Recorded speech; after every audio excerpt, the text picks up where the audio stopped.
We now begin a brief introduction to organic chemistry, the chemistry of carbon.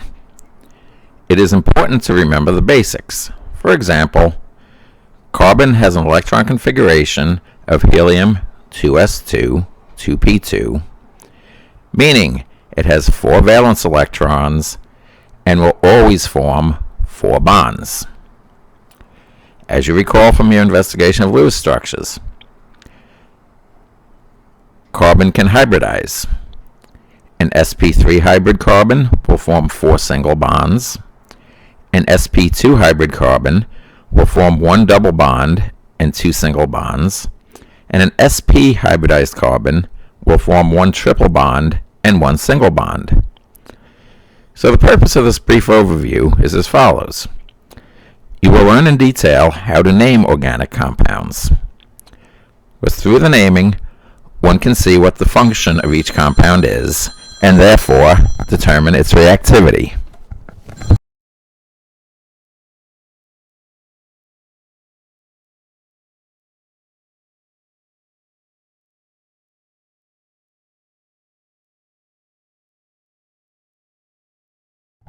We will start with the simplest organic compounds, hydrocarbons.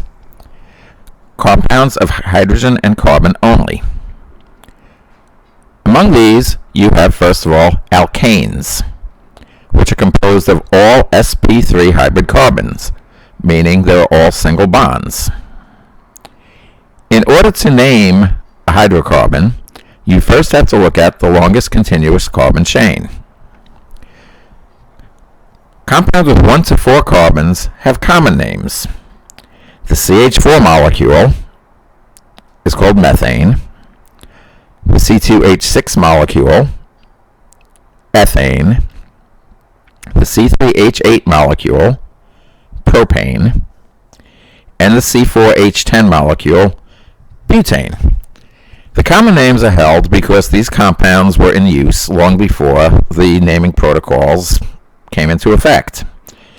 You will also notice with alkanes, they have a general formula C sub n H 2n plus 2. For example, butane, 4 carbons, 2 times 4 is 8, plus 2 gives you the 10 hydrogens.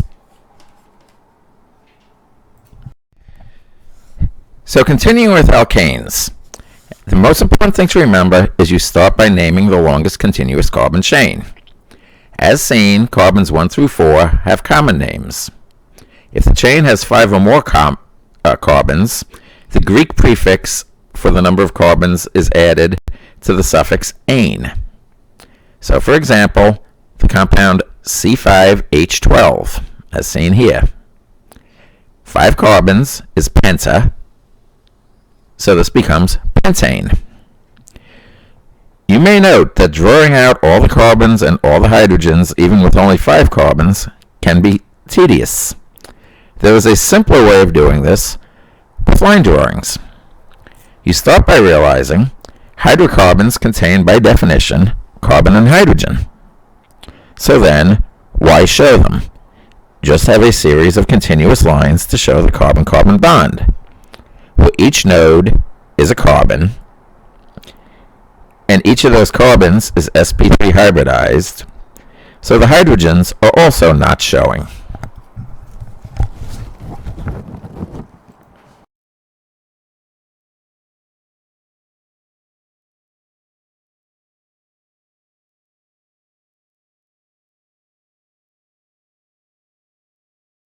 Continuing on with one more example of alkanes, where one names the longest continuous carbon chain first, carbons 1 through 4 having common names, and carbons with numbers 5 or more getting a Greek prefix plus the suffix -ane.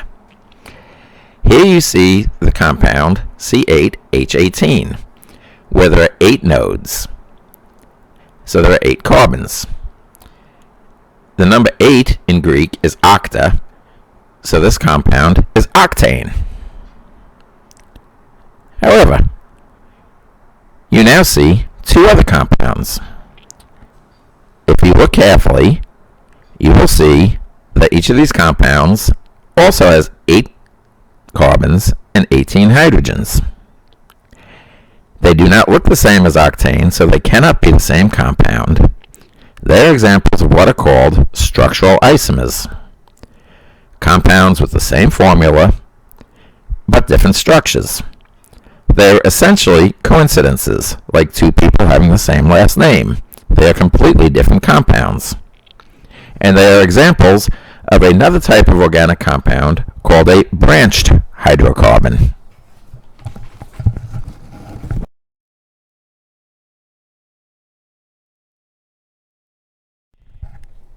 To name branched alkanes, one first starts with naming the longest continuous carbon chain. Then one names the side chains in alphabetical order. For a hydrocarbon side chain, the suffix YL is added to the name. If a side group is anionic, it gets the suffix O. Since there are many places where a side group can get placed on a chain, numbering is important. The first named side group is placed on the lowest numbered carbon possible on the main chain. So we will look at the two compounds we saw previously. In the first case, the longest continuous chain has 7 carbons, which makes this compound a heptane. There is one side chain with a single carbon. A single carbon compound is called methane, so this becomes a methylheptane. Since the methyl group is closest to the right, we start counting at carbon 1, and the methyl group is on carbon 2, so we have 2-methylheptane. The second compound that you had seen previously has a longest continuous chain of 6 carbons, so it is a hexane. It also has one side chain, but this side chain has 2 carbons. A 2-carbon compound is called ethane, so as a side, this is called an ethyl group. It is closest to the right, so I start counting from carbon 1 and find the ethyl group is on carbon 3, so we have 3-ethylhexane.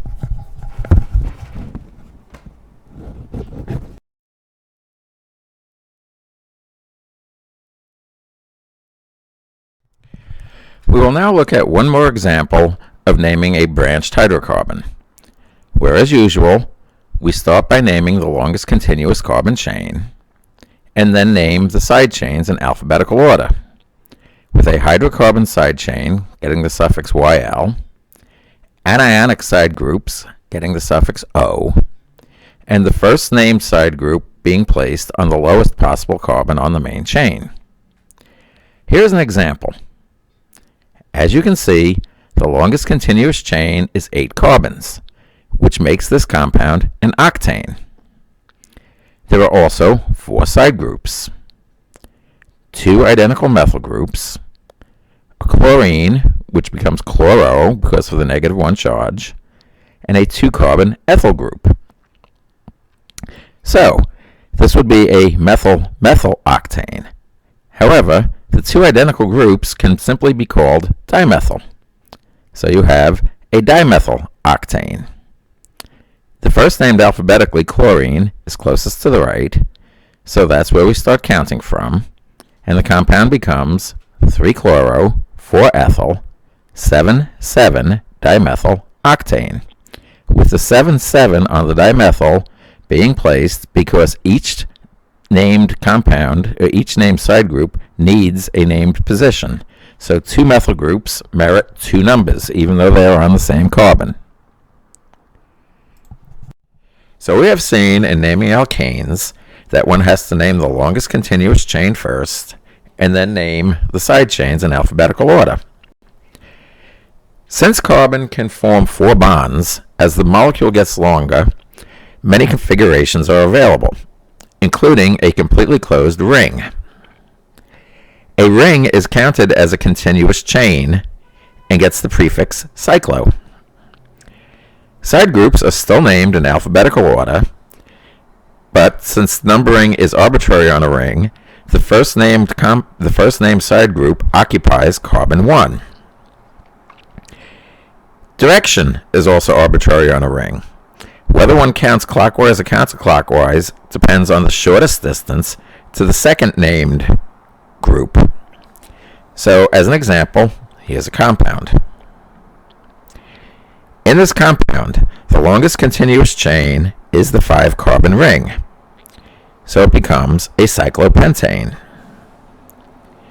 It has 3 side groups, an ethyl, a methyl, and a chloro. So it's a chloroethyl-methyl cyclopentane. Since the chloro is the first named group, that occupies carbon 1, and the shortest distance to the next named group will be to count clockwise from the chloro to the ethyl. So this compound is 1 chloro, 3 ethyl, 5 methyl, cyclopentane.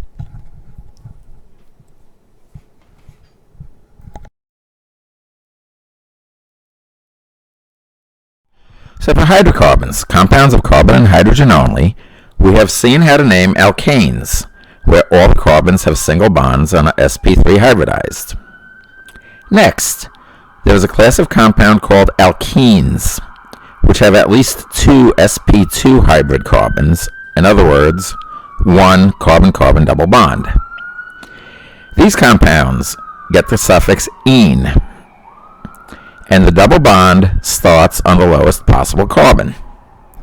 So again, 2 examples. In the first one, the longest continuous chain is 6 carbons, so that makes it a hexene. The double bond starts closest to the left, so it starts on the second carbon, so it is a 2-hexene. All other groups are then counted from the left, so this compound becomes 4-methyl 2-hexene. A second example, more complicated. The longest carbon chain has 8 carbons.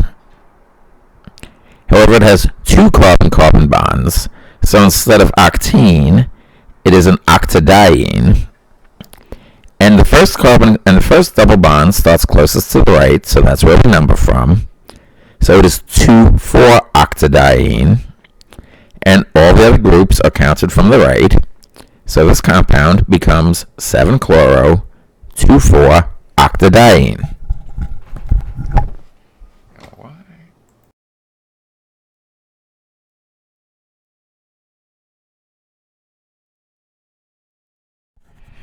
So to review, we've learned how to name alkanes, and the new compound alkenes with carbon-carbon double bonds, and with the suffix -ene, with the double bonds starting on the lowest possible carbon. But once again, rings can form with larger compounds. In this case, the numbering starts through the carbon-carbon double bond, meaning the carbon-carbon double bond is always between carbons 1 and 2. And the direction to the first substituent is the shortest distance after carbon 2. So, we will look at 2 examples. In the first case, the largest chain is a 5-membered ring with a double bond, which makes it a cyclopentene. There are 3 groups attached to the cyclopentene, a methyl, an ethyl, and a chloro. Numbering them, the shortest distance through the double bond that has to start on carbon 1 would place the chloro on carbon 2. And then continuing in order to the ethyl, you have a 2-chloro, 4-ethyl, 5-methyl cyclopentene. Another example of a similar molecule, which is also a cyclopentene. You see the shortest distance now is to go counterclockwise. So the chloro is on carbon 3. This brings the ethyl all the way back to carbon 1. So you have a 3-chloro, 1-ethyl, 4-methyl cyclopentene.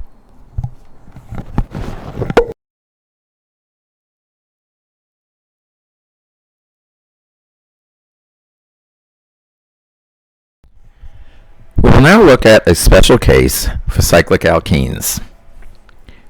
The compound you see below is a 6-membered ring with 3 double bonds.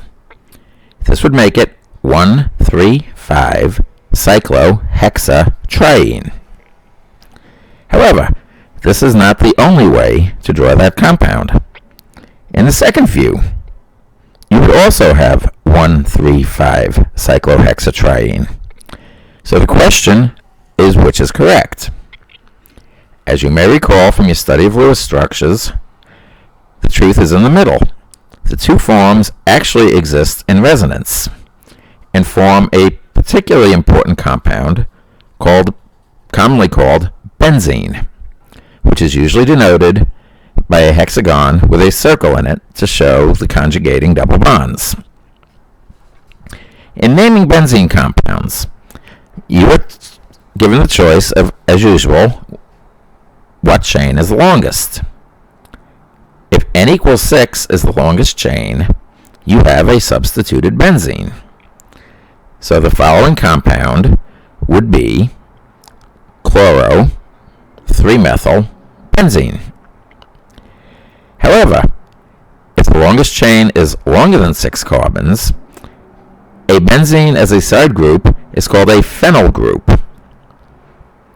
So for the following compound, you see it is 8 carbons long, and since 8 is larger than 6, obviously, it is an octane. The chlorine, as per usual rules, is the first side group named, so we start counting from the right. So this compound is 2-chloro 7-phenyl octane. So to conclude this introduction to hydrocarbons, compounds of carbon and hydrogen only, we have seen alkanes with all single bonded carbons, alkenes that have at least one carbon-carbon double bond. The third type of hydrocarbon is an alkyne, a compound that contains at least 2 sp hybridized carbons, or one carbon-carbon triple bond. In this case, naming is still through a suffix, which would be -ine, Y-N-E, and all other conventions hold. So, a quick example, the longest chain is 8 carbons long. However, it contains a triple bond, which would make this compound an octyne. That triple bond is closest to the right, so counting in, we would have a 3-octyne, which would put the methyl group on carbon 5, so the final compound is 5-methyl 3-octyne.